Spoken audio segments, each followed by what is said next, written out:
Sou o Ian Garcês, vocês estão no MBL News com uma entrevista exclusiva com o senador Regufe. O senador Regufe que já foi deputado distrital, deputado federal proporcionalmente mais bem eleito do país e agora o senador mais bem votado da última eleição no qual ele se elegeu. E nós vamos perguntar essa tarde sobre uma grande ação que o senador tem feito, que seria lançar uma candidatura ao Senado. É o único senador do DF que lançou uma candidatura ao Senado e nós acreditamos que seja uma candidatura de posições muito importantes pelo DF e pelo país. Senhor, eu gostaria de primeiro lhe perguntar o que lhe levou a fazer essa candidatura? O que lhe levou a trazer essa opção? Primeiro, um prazer estar aqui, Ian, com você, com todas as pessoas que estão assistindo aí. Eu estava acompanhando essa sucessão para a presidência do Senado e o que se tinha é um debate de nomes. As pessoas lançavam seus nomes e eu não via um debate de um programa. Eu não via ninguém colocando propostas nem compromissos objetivos para um Senado diferente. Então decidi lançar a minha candidatura com o propósito de colocar alguns temas em debate.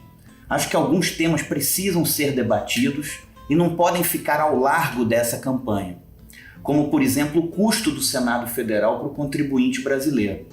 O Senado é uma das casas legislativas mais caras do mundo em termos proporcionais.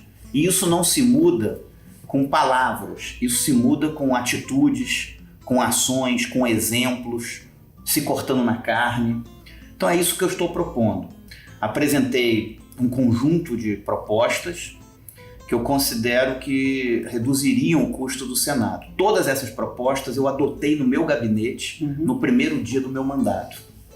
Primeiro é o fim dos salários extras dos senadores. Certo. Segundo, o fim da verba indenizatória dos senadores. Terceiro, o fim dos carros oficiais. Cada senador tem direito a um carro oficial. O Senado tem 81 carros oficiais. Isso é um absurdo. Eu abri mão no primeiro dia do meu mandato. E é um absurdo que cada senador tenha direito a um carro oficial. Quarto, fim do plano de saúde vitalício dos senadores.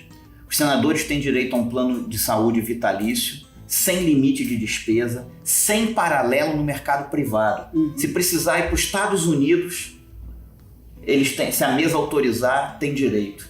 Então não tem paralelo disso no mercado privado para o resto da vida. O contribuinte vai ter que pagar um plano de saúde para o senador. Isso não é correto, eu não concordo com isso. Quinto, redução do número de assessores por gabinete. Cada senador tem direito a 55 assessores no gabinete. Alguns ainda têm mais, porque quebram esses cargos. A minha proposta reduz de 55 para apenas 12 assessores por gabinete. E no meu gabinete eu tenho apenas 9. Sexta proposta, redução da verba para o pagamento de assessores para menos da metade da que ela é hoje. E sétima proposta, fim da aposentadoria especial para parlamentares. Os parlamentares todos vão ter que aderir ao INSS. Todas essas medidas eu adotei no meu gabinete no primeiro dia do meu mandato. Então isso não é nada inexequível, não é nada impossível de ser feito. Fui inclusive o primeiro senador na história a abrir mão do plano de saúde vitalício dos senadores. Só com essas medidas que eu tomei no meu gabinete, eu economizei sozinho aos cofres públicos 16 milhões e 700 mil reais. Se você multiplicar 16 milhões e 700 mil reais por 81, vai dar mais de 1 bilhão e 300 milhões de reais. Isso só de economia direta, sem contar a economia indireta, como por exemplo a gasolina do carro oficial que eu abri mão, os gastos com saúde do plano de saúde que eu abri mão, os encargos sobre salários dos servidores não contratados. Então só de economia direta, sem contar a economia indireta, a economia direta do meu mandato foi toda feita no primeiro dia do mandato, através de ofícios formais em caráter irrevogável, foi de 16 milhões e 700 mil reais. Multiplicando isso por 81, vai dar mais de 1 bilhão e 300 milhões de reais.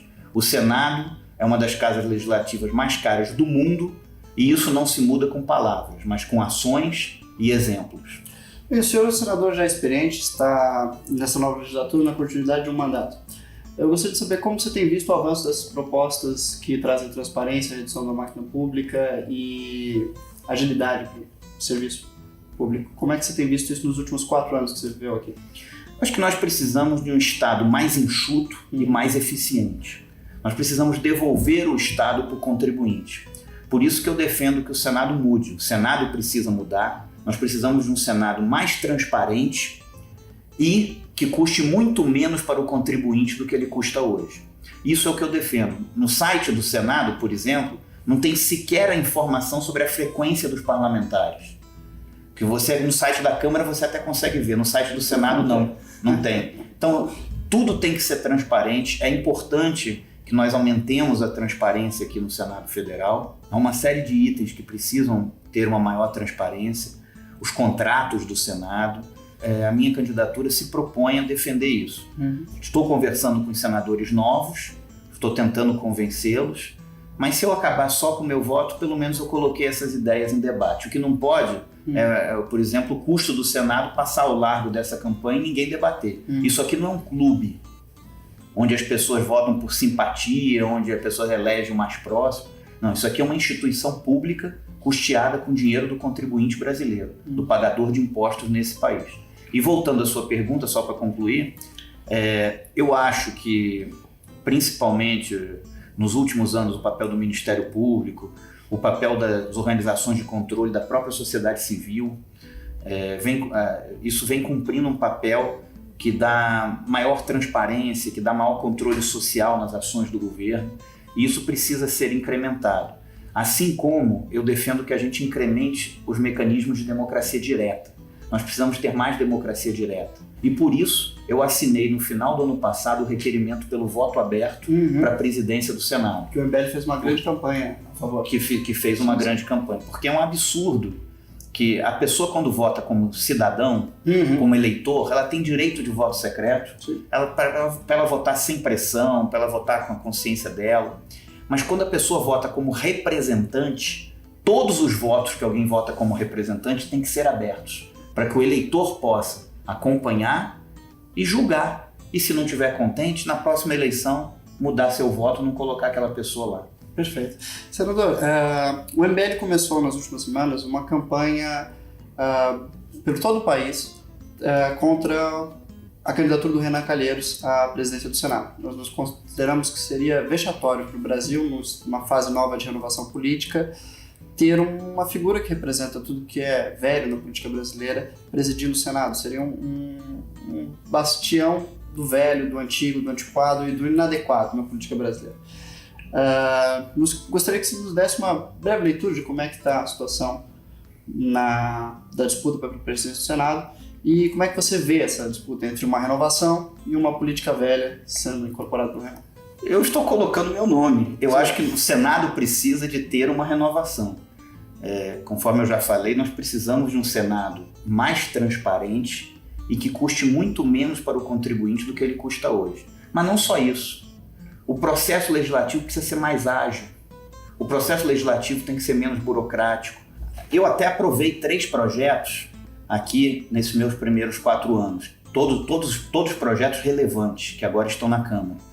Mas não pode você apresentar um projeto e aquilo ficar engavetado, como aconteceu com outros projetos meus, como aconteceu com algumas PECs. Então, uma das minhas propostas, ela prevê que cada senador tenha direito a pautar diretamente no plenário um projeto seu. Apenas ele terá que avisar com 90 dias de antecedência qual é o projeto, para que todos os senadores possam estudá-lo e possam formar suas consciências e votar no projeto. Se vai passar ou não faz parte da democracia. Sim. O que não pode é ser engavetado um projeto. Não é um desrespeito ao senador, é um desrespeito ao eleitor desse senador, que muitas vezes votou no senador para ver uma proposta ser debatida e a pessoa fica aqui 8 anos e essa proposta não é debatida porque um presidente resolve engavetar. Com relação à candidatura dele, ele já foi presidente e eu acho que o Senado precisa mudar. Nós precisamos de uma coisa nova, nós precisamos de um oxigênio novo, nós precisamos de dar uma mexida aqui no Senado.